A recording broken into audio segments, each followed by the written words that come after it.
Hi guys! Good morning, good afternoon, good evening, and good day! RJYC Vlog here again. So, hapon na naman dito. So, eto nga, pag-usapan natin ha. So, gusto ko lang i-remind sa ating mga kababayang Filipinos all over the world na huwag tayong malingat. Huwag tayong malingat ha sa mga kalaban ng mga ulupong at mga salot sa bayan. Okay? At eto nga, nagpapakalat ng mga propaganda at kung ano-ano pang paninira ang mainstream media.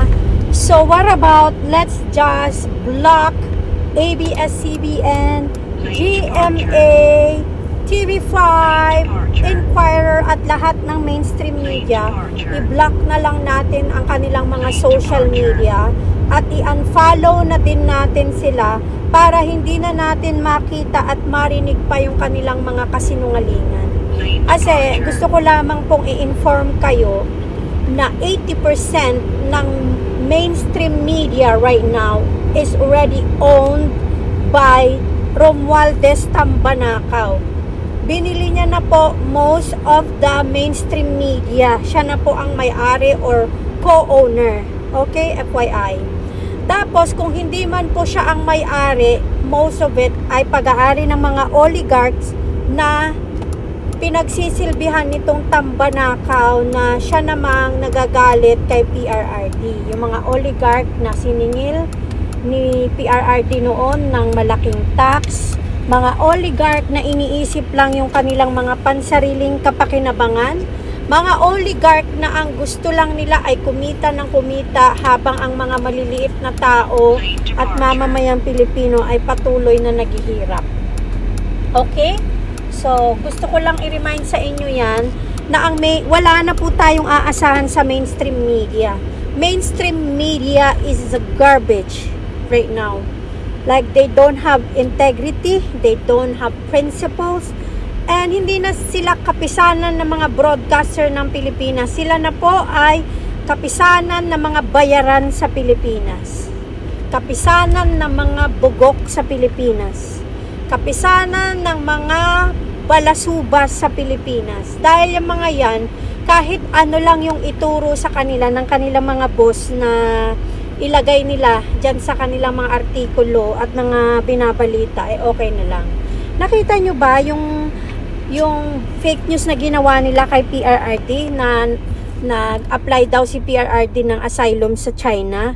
Eh hindi naman totoo yon at pinabulaanan na yon ng Hong Kong or ng China yata yon or Hong Kong na hindi naman talaga ginawa yon ni PRRD. Pero itong GMA network, nasabi pa niya, which is si Mel Chanco, if I'm not mistaken, kung siya yun, na meron daw silang reliable source na nagsabi, nag-apply daw si PRRD ng asylum sa China at hindi daw inaccept. Pero pinabulaanan na ngayon yan ng China. Pero narinig nyo na bang nag-sorry o kinorek ng GMA yung balita nila? Hindi. Wala kayong aasahan sa mainstream media.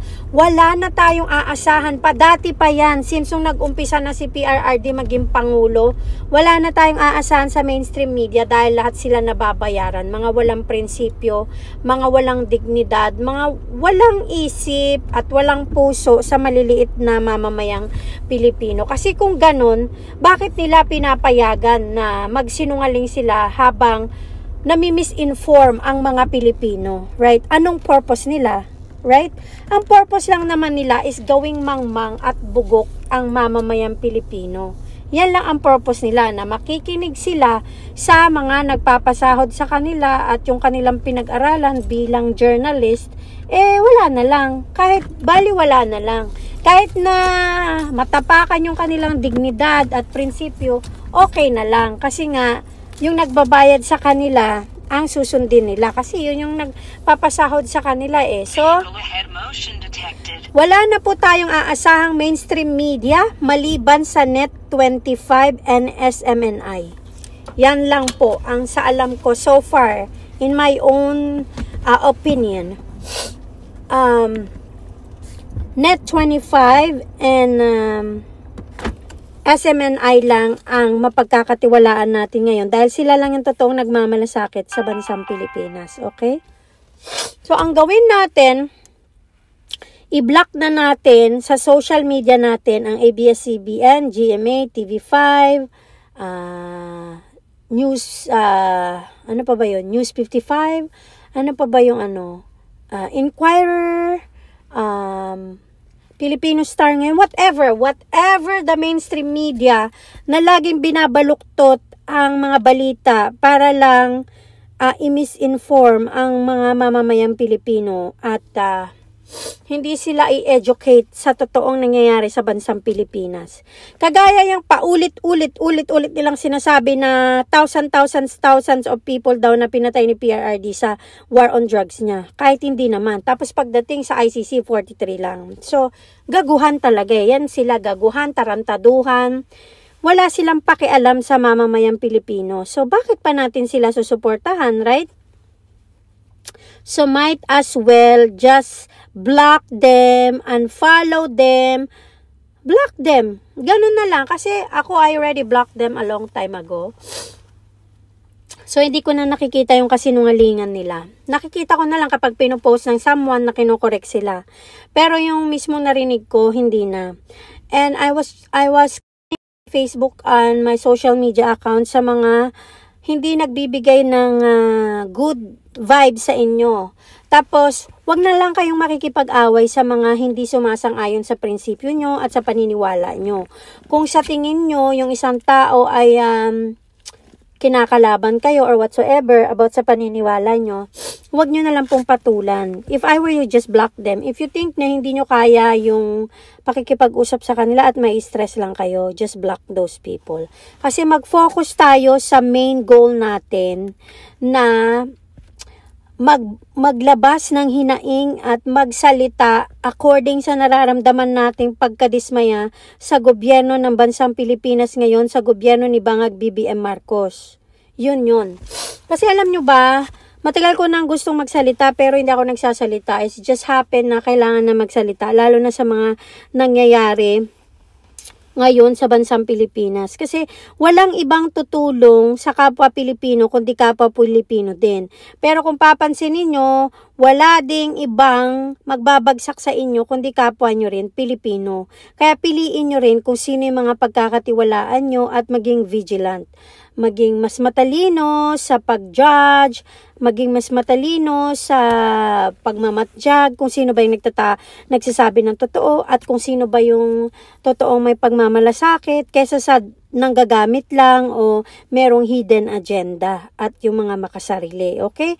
So, maging mapagmatsyag tayo sa part na yan at huwag tayong magpapaligaw sa sitwasyon kasi wag nating kakalimutan yung BICAM, yung budget ng 2025 na niloko nila ang taong bayan, yung PhilHealth, Maharlikan Funds, yung 27 tons of gold na binenta ni Bongbong Marcos Bangag na hindi mo naman nakikita kung saan niya dinala, yung pinagbentahan niya ng gold, at ang dami-dami pang atraso na ginagawa niya sa bansang Pilipinas na akala niya nakakalimutan ng taong bayan dahil sa ginawa niya kay PRRD. No, wag nating kalimutan yung mga yun. At yun ang maging daan at maging reason kung bakit hindi na siya dapat pinapatagal pa sa gobyerno ng bansang Pilipinas. Okay?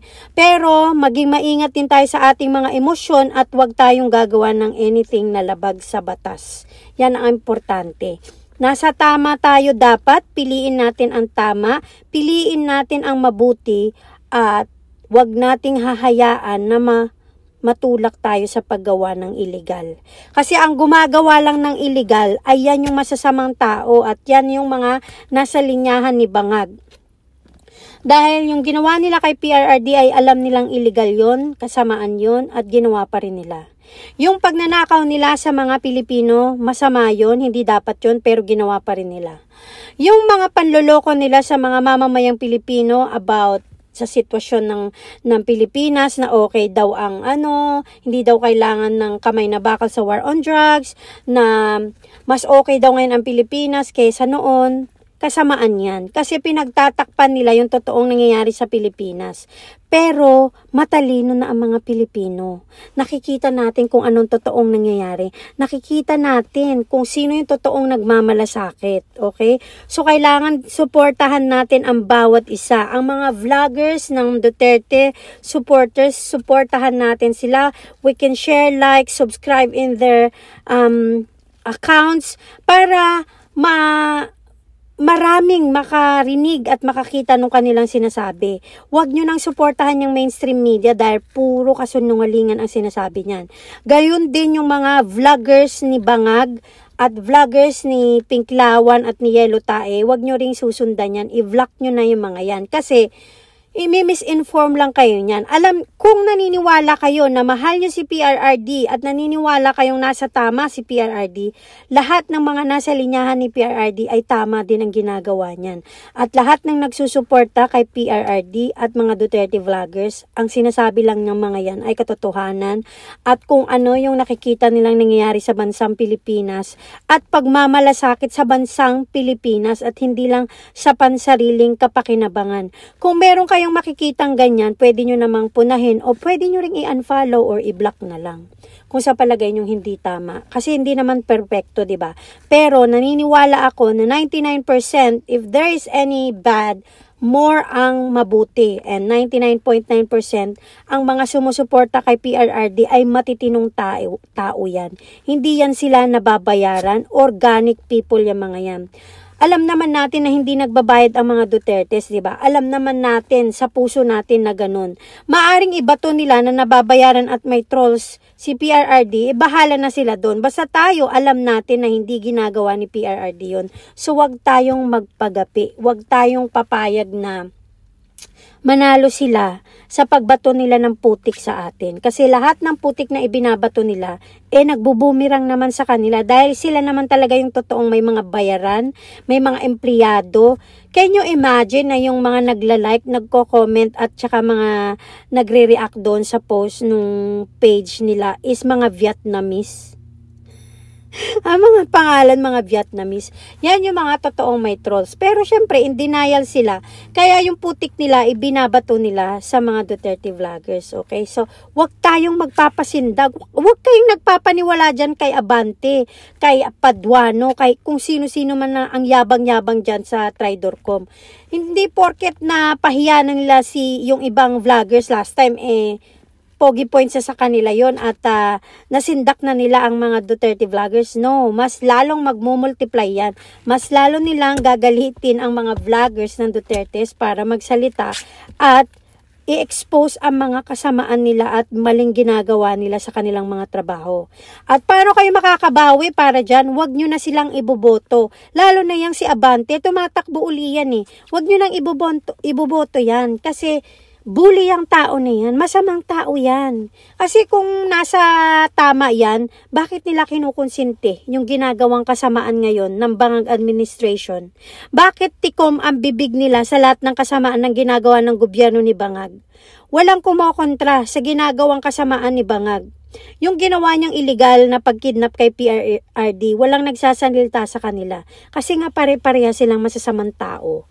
Ang mga hindi umiimik habang ikaw ay inaalipusta ng harap-harapan at ginagawang ka ng masama, kasabwat din yung mga yan, okay? So wag nyo nang iboto yan. Yung lahat ng mga pumirma sa impeachment ni BP Sara, wag nyo nang iboboto yan. Tanggalin nyo na sila sa listahan.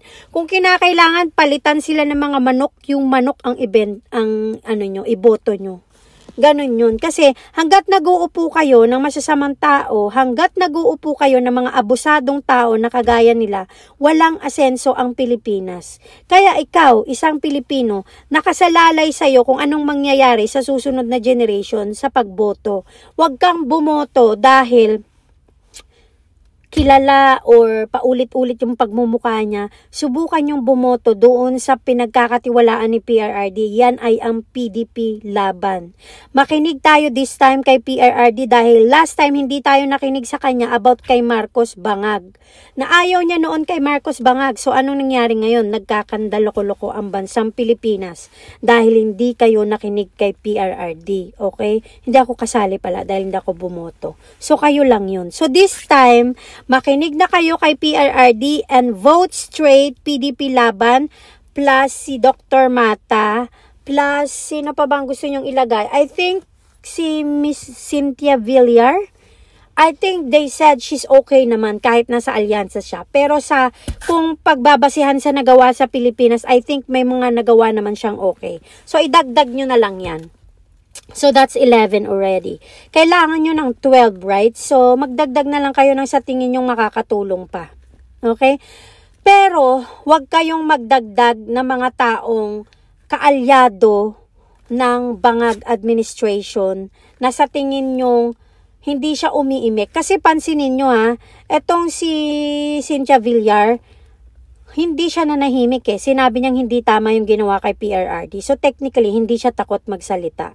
Pero most of it, lalong-lalo na mga tulfo, wag niyong iboboto yan. Kasi mga walang prinsipyo na yan ngayon. Dati, believe ako sa mga yan, pero ngayon hindi na.